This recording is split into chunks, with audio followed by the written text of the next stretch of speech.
Hi guys, welcome back to another episode of Train Simulator Classic, aka WaysideWorks.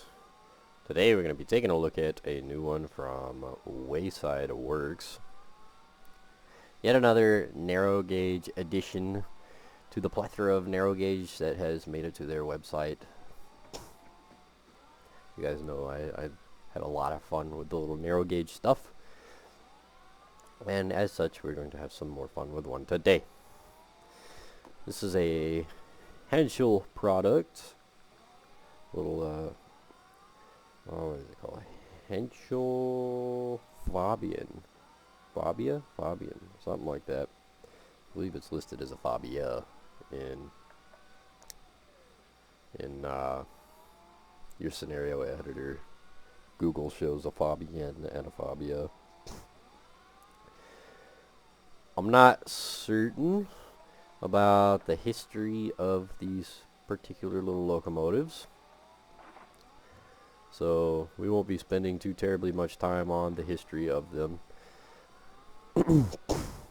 It does look like a handful of them actually have made their way around the world though, so that's pretty neat. They have been passed around a time or two, and it does it looks like we might have one here in the United States. I'm not dead certain. It is a Henschel 23033 at Quaker Square. It's very much blue and is very dilapidated looking. However, there's one that is here, so something a little bit different. I know a handful of these little Henschel narrow gauge tea kettles ended up in the United States after World War II, question mark, if I remember right.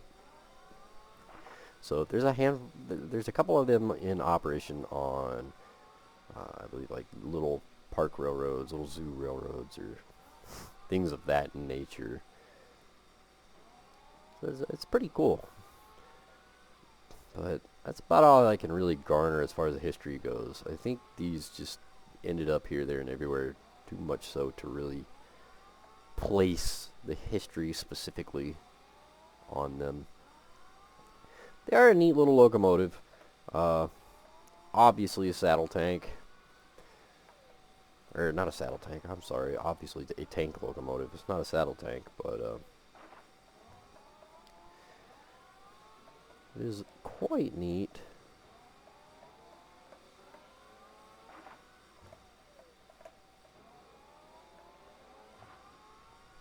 And quite well detailed.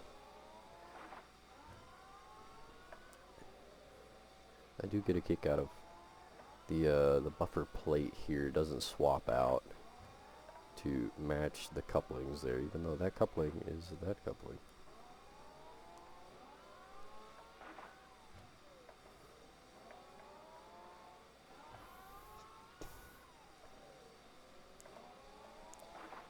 Very nice. Very fun looking little locomotive. Nicely detailed.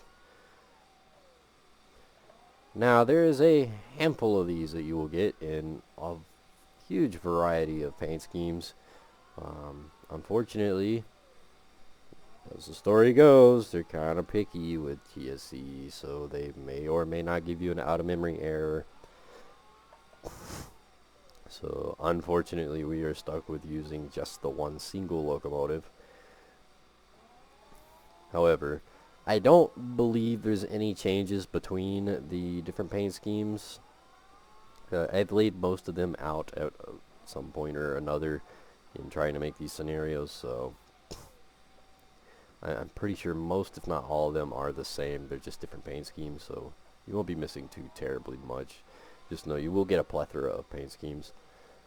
And yeah, it is freeware. You do not have to pay a single penny for it. So that's quite nice. But let's jump into it.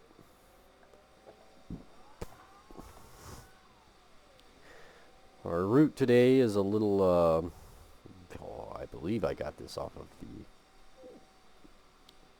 the Steam Workshop. I do not know what it is called. Lafobo, something like that. It uses a lot of the Chorus railway assets, so it's not actually. It does seem to fit in the track gauge. I know a lot of the WaysideWorks narrow gauge stuff is something like 600 millimeter or something like that. Unfreedom numbers. Yeah, I said it. Stop me. But yeah, they're a lot of the narrow gauge from WaysideWorks is technically narrower than the Chorus Railway stuff. I believe the Chorus Railway stuff is like 2'3", something like that. Whereas stuff like this are all closer to like 2 foot, so they don't quite ride in the rail gauge. However, this set actually does.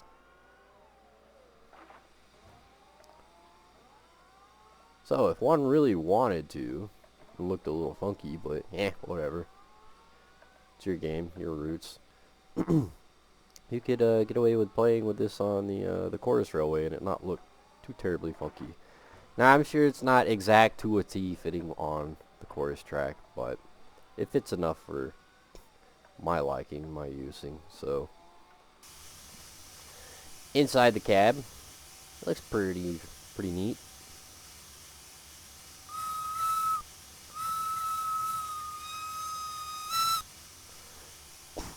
Does have a nice little variable whistle.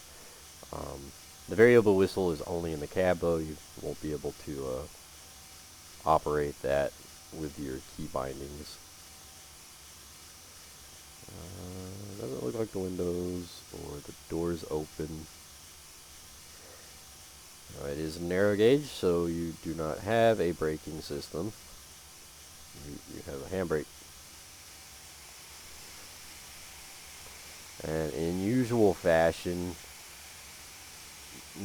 just about all of the bells and whistles in the cab that you can play with won't show you that you can play with them because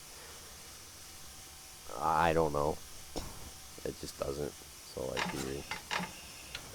You can see if you throttle, you wouldn't know it because it doesn't show you. Not much you can really do about that.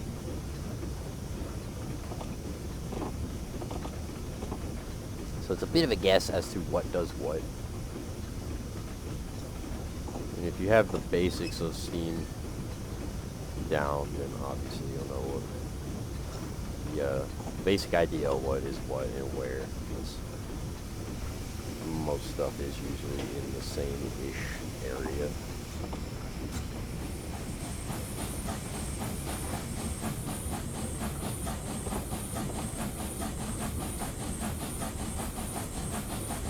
Space 1 will give you your headlight.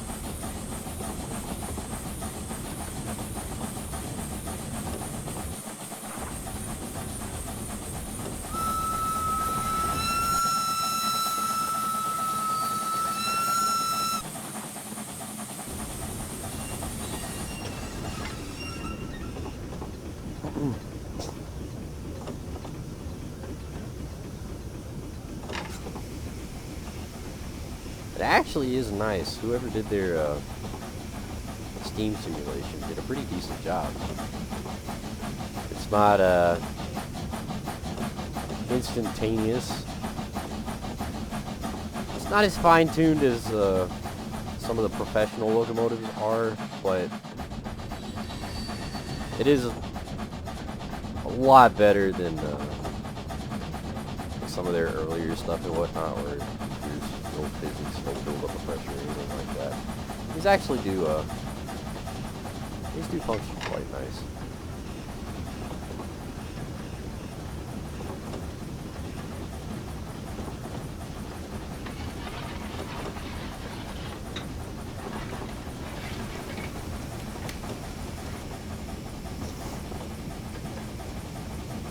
runs quite nice. Really, it looks very decent.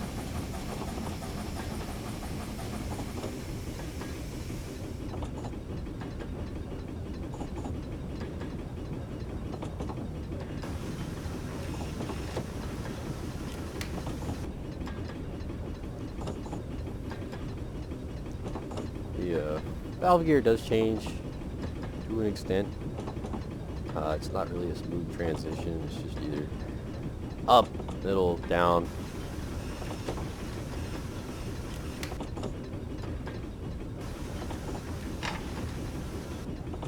It's not the worst thing in the world. At least it moves.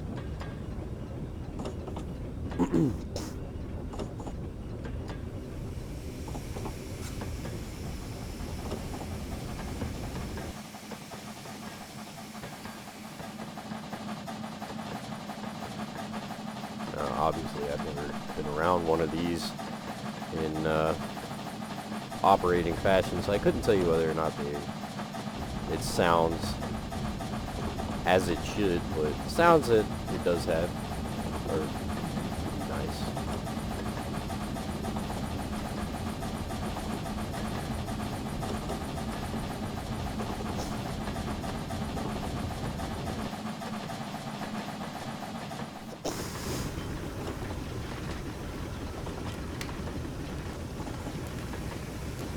Right here.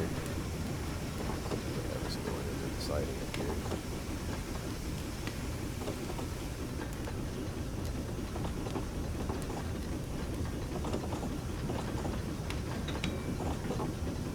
Yeah, it's a pretty fun looking little locomotive.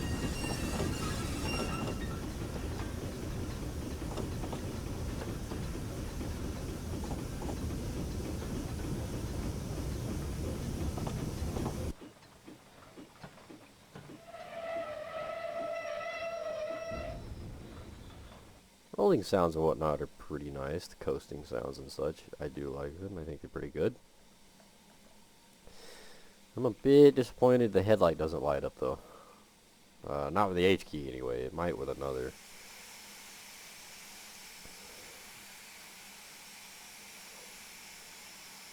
But it doesn't seem to light up the H key, unfortunately.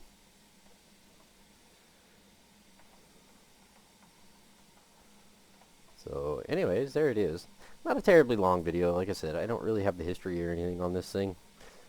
I just know how to fiddle with it and show it off, so. It is a fun one. Definitely go check it out. It is available for free on their website. You don't have to pay a penny for it. And it is a fun one. I mean, like I said, I love the little narrow gauge stuff. I have a lot of fun with it. And what you got to lose? It's free. So, it's very well detailed. Very nice. And quite well done. So if you enjoy the narrow gauge, if you enjoy Steam, definitely go check it out. Make a park railroad to go with it. Hope you guys enjoyed the video, and I will see you guys next time.